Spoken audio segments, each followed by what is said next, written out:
Gentlemen, I intentionally made this screen black today for this video because I want you to visualize what I'm about to tell you.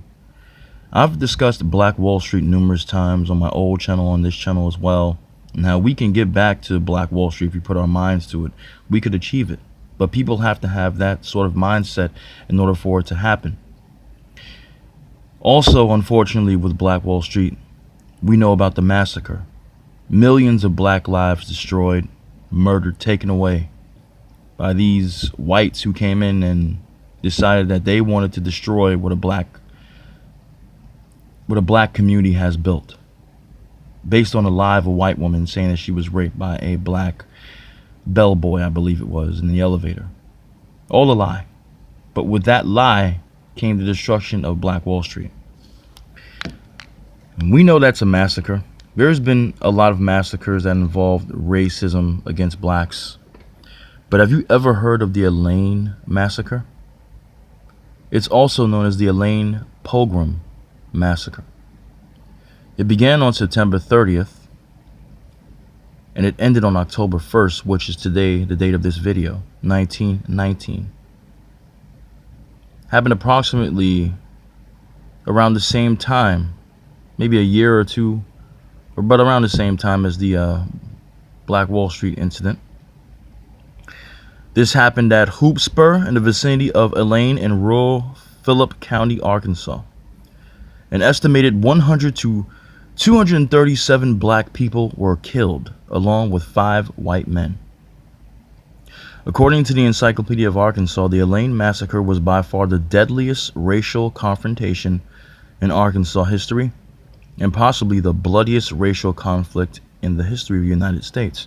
Now, I had no idea about this particular incident until I just recently came upon it on Google. I happened to read about it and I wanted to share with you. So some people call this the Red Summer.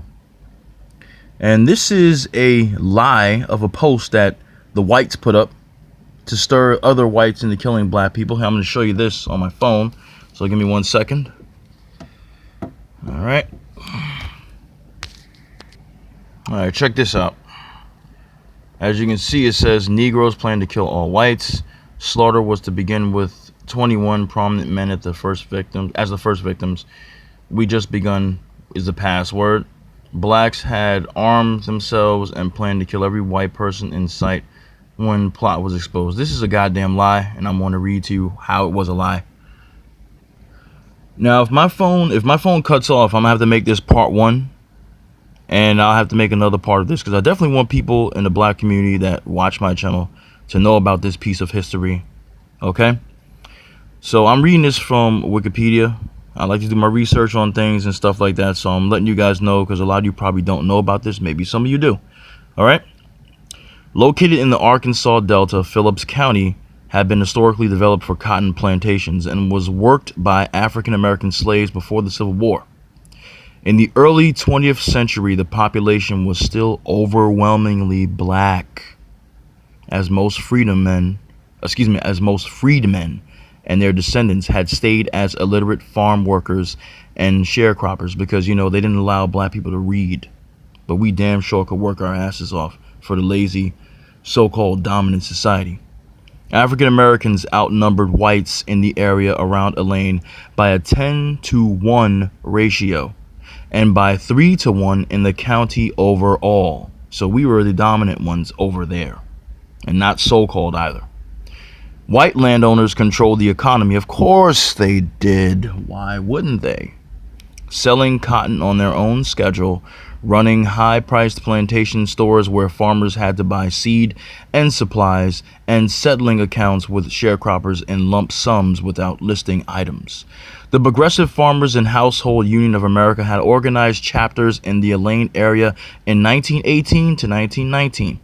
On September 29th, representatives met with about 100 black farmers at a church near ELAINE to discuss how to obtain fairer settlements from landowners. Whites had resisted union organizing by the farmers and often spied on or disrupted such meetings. I'm not surprised about that. In a confrontation at the church, a county deputy was shot and killed and another white man wounded because they came into the church guns blazing and a black guard that was at the church actually fired back on them and killed one of the white men, okay? And shot another one who I just read was wounded. The county sheriff organized a posse, you know what that is, okay? Basically a fucking lynch mob at this point, and whites gathered to put down what was rumored as a black insurrection or uprising. Other whites entered Phillips County to join the action, making a mob of 500 to 1,000. They attacked blacks on site across the country, across the county. The governor called in 500 federal troops who arrested nearly 260 blacks and were accused of killing some. That means they killed some in custody, if you don't understand that.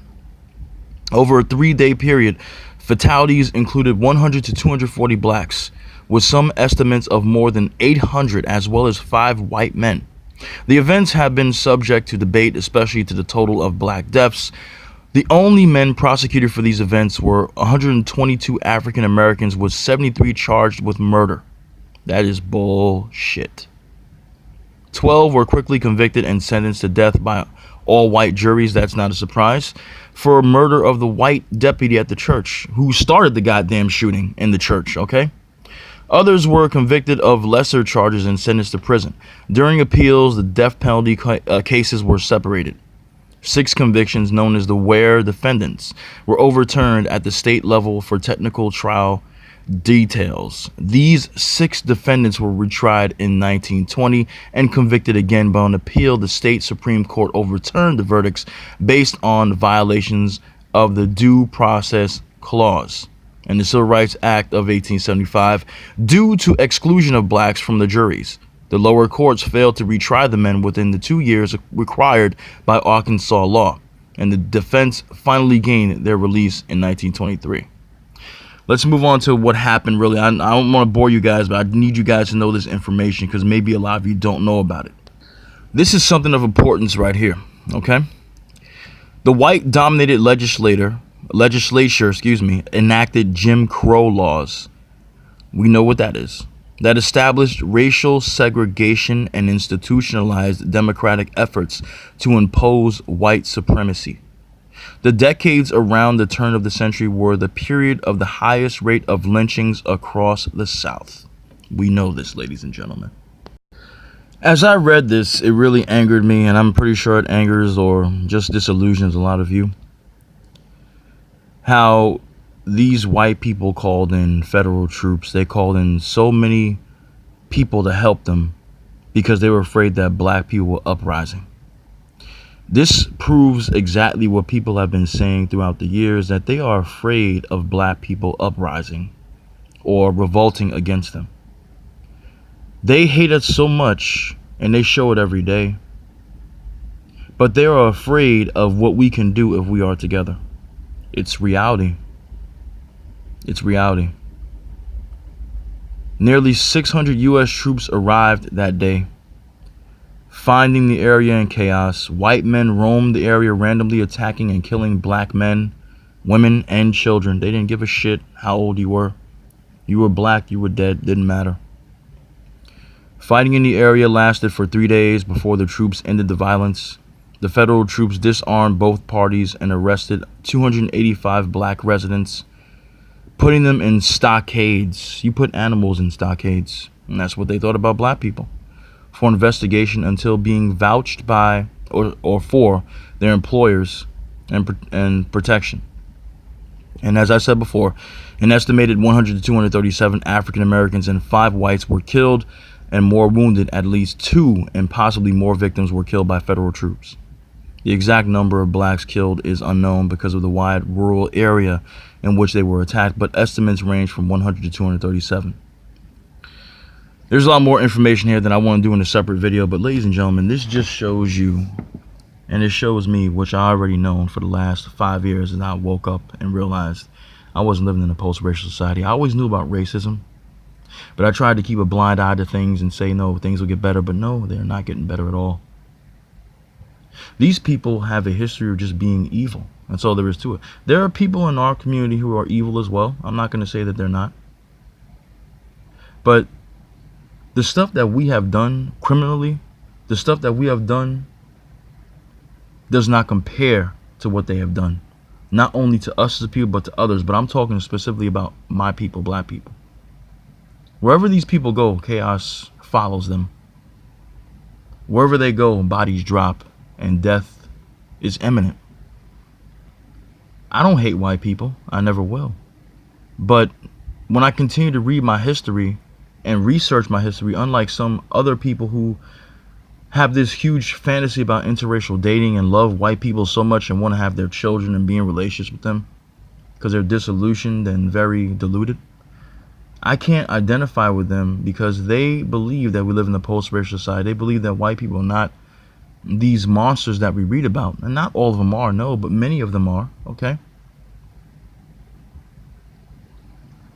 And they want to continue to talk about black on black crime, but they have done a lot and taken more black lives than black people have.